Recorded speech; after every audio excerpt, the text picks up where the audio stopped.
और हम महिलाएं, आपको और हमको निकल के समाज में नेतृत्व करना है। ये मुझे लग रहा है कि मैं एक ऐसा प्रयास कर रही हूँ, क्योंकि तमाम संगठनों को हमने जब देखा तो हर संगठन में एक चीज पाई, हर संगठन में एक महिला विंग बना दी जाती है भैया, और उस महिला विंग का अध्यक्ष हमको बना दिया जाता है, यानी एक महिला को बना दिया जाता है। अब ये बताइए, साहब कांसीराम इतना बड़ा संघर्ष किए, इतना बड़ा संगठन बनाए, एक महिला के ऊपर पूरी कमान छोड़ करके गए, और ये सारे लोग तथाकथित अपने आप को साहब का कमांडर बोलते हैं, और अपने अपने संगठन में एक तो महिला विंग बनाया हुआ है, और उस विंग में महिलाओं को डाल रखा है, यानी महिला पुरुष का नेतृत्व नहीं कर सकती है उनके हिसाब से। इस धारणा को भी हमको गलत ठहराना है। बहुजन शक्ति के हम कोशिश कर रहे हैं, जहां जहां एक्टिव औरतें हैं, इस बहुजन शक्ति की जो टीम लीडर हैं वो आप लोगों के जैसी औरतें बने, कि वो टीम की लीडरशिप आपके हाथ में रहे, और उसके पीछे का जो काम है वो हमारे पुरुष वर्ग करते रहे, जिससे कि जो दो पहिया है वो दो पहिया बराबर लेके चलेगा, तभी गाड़ी न चलेगी। एक पहिया घर में बैठ के भूख रहा है, त्योहार मना रहा है, व्रत रख रहा है, और दूसरा का पहिया कह रहा है बाबा तेरा मिशन अधूरा। अबे अकेले एक पहिए पे करोगे पूरा, नहीं कर पाओगे। तो इस बात को ध्यान रखो कि हम दोनों मिलकर करेंगे पूरा, हम सब मिलके तो नहीं पूरा कर पाएंगे, लेकिन परिवार से एक पुरुष और एक महिला अगर निकलेगी तो हम दोनों मिलकर के पूरा करेंगे। दो लोग अगर जुड़े एक परिवार से तो वो दो लोग 20 लोगों की ताकत के बराबर काम करेंगे। हम भी जब निकले थे सब मुझे यही बोलते थे, अरे कल की आई हुई लड़की है, ये क्या करे, ऐसे बोलते थे। अरे कितने दिन, अरे अभी भी दिल्ली में भी ये लोग बोल रहे थे, अरे नौकरी कर रही मैडम जी, देखते हैं कितना दिन चल पाएंगे। तो अगर हमें नौकरी ही करना होता तो मैं नौकरी कर रही होती। इतना कार्यक्रम, इतना गांव में घूमना, इतना लोगों को इकट्ठा करना, इतना बड़ा बड़ा लोगों को जागरूकता का कार्यक्रम कराना, ये सब कार्यक्रम हमने अपनी तनख्वाह के पैसे से ही किया। हमने 1 रुपया कभी किसी से लिया नहीं, और आगे भी नहीं लेंगे। हमें आपसे रुपया पैसा नहीं चाहिए, आपकी शक्ति चाहिए, जिस शक्ति का आपको एहसास नहीं दादा, वो शक्ति जो ये सुरती खा गई, वो शक्ति चाहिए। वो ताकत जो आपके अंदर थी, जो बैठ के बूढ़ों को देते थे, जो ताकत आज भी है कि दरवाजे में खाली बूढ़ा आदमी टिकता है, दरवाजे में कोई नौजवान बैठना पसंद नहीं करता, क्योंकि जो शक्ति बूढ़े आदमी की है वो नौजवान की नहीं हो सकती। बूढ़ा आदमी है वो दुश्मन को भी पहचानता है, और बूढ़ा आदमी जो है वो अपने दोस्त को भी पहचानता है। उस शक्ति का निर्माण करने के लिए ये बहुजन शक्ति का जो है एक संगठन, क्या आप कह लीजिए, एक नाम दिया गया है। और जो सबसे बड़ा काम एक बहुजन शक्ति के द्वारा होगा वो समाज में वैचारिक रूप से अपने महापुरुषों का जो आंदोलन है वो आप लोगों तक, जैसे भाई विंदेश्वरी लगातार पहुंचा रहे हैं, वैसे ही ये कार्यक्रम लगातार चलता रहेगा।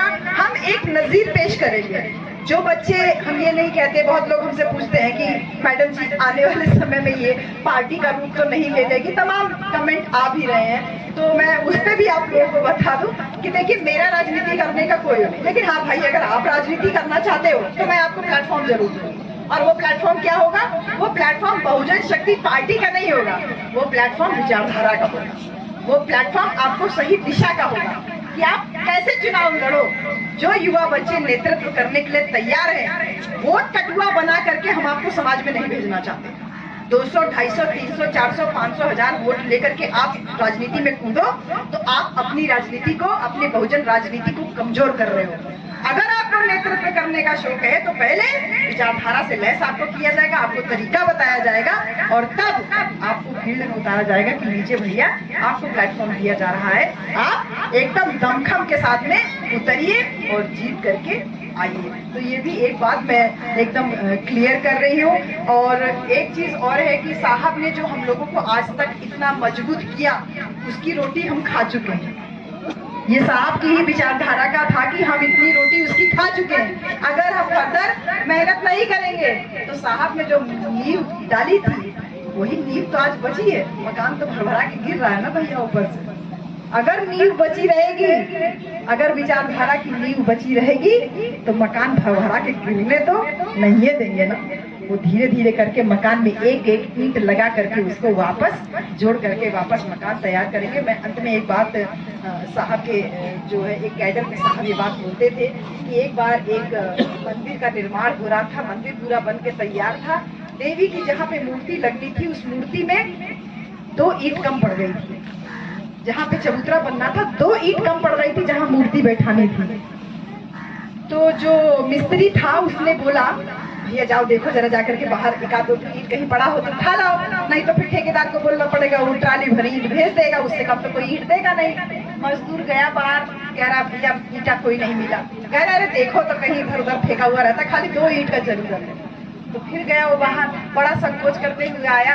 मिस्त्री पूछता है भैया कहाँ भैया ईंट नहीं मिला? तो कह रहा है कि नहीं ईंट तो है लेकिन बच्चा 2 तो जोड़ करके उसके ऊपर टट्टी कर रहे हैं, वही ईंट है और तो कोई ईंट दिखा नहीं।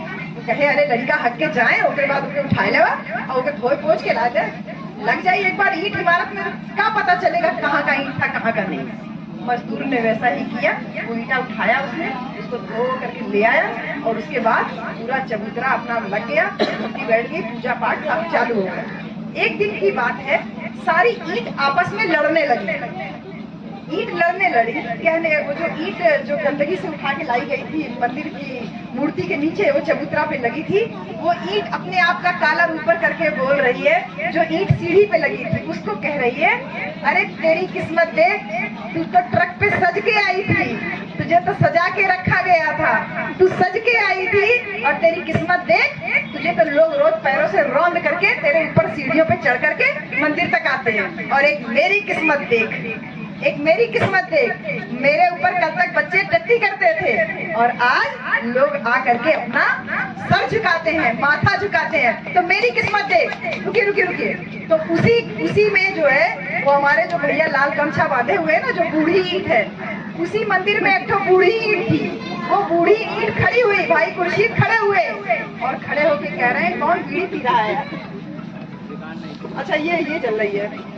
उसी में एक तो बूढ़ी ईंट खड़ी हुई और कहती है, ज्यादा लड़ाई झगड़ा करने की जरूरत नहीं है और ज्यादा खुश होने की भी जरूरत नहीं है।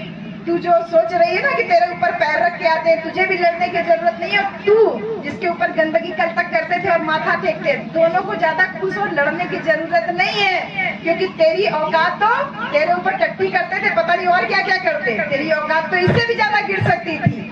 ये तो कलाकारी है किसकी? उस मिस्त्री की और उस मजदूर की, जो तुझे वहां से उठा के लाके यहाँ रखा, जिसके वजह से तेरे ऊपर लोग आज माथा टेकते हैं। वैसे ही साहब कांसीराम ने कहा, ये सब कुर्सी पे बैठे हुए जो मेरे रमेश भाई और मेरे मौर्य भाई और मेरे खुर्शीद आलम भाई, आप और आपका पूरा समाज, और ये मेरे जो चमरौटी वाले भाई बहन लोग आप हो, और जो मेरे धुपियान बसियान और ये जो हमारे विश्वकर्मा भाई कुर्सी बैठे हैं, सफेद रंग का जो कपड़ा पहन के, सफेद रंग का जूता पहन के एकदम चमचमाता हुआ, ऊपर से नीचे ड्रेस कोड, ये आपकी देन नहीं है, आपके बाप की भी देन नहीं। साहब ने कहा इसके लिए हमारे महापुरुषों ने त्याग किया, मेहनत किया, नहीं तो विश्वकर्मा तो बढ़ई का काम कर रहा था, मौर्य तो भाजी उगाने का काम कर रहा था, चमड़ा तो चमार छुड़ाने का काम कर रहा था, सब अपनी अपनी जाति के काम में लगे थे। ये तो मिस्त्री है, कारीगरी है किसकी? बाबा साहब डॉक्टर भीमराव अम्बेडकर के, जिसने हमको गंदगी से उठा के लाके ये हालत कर दिया।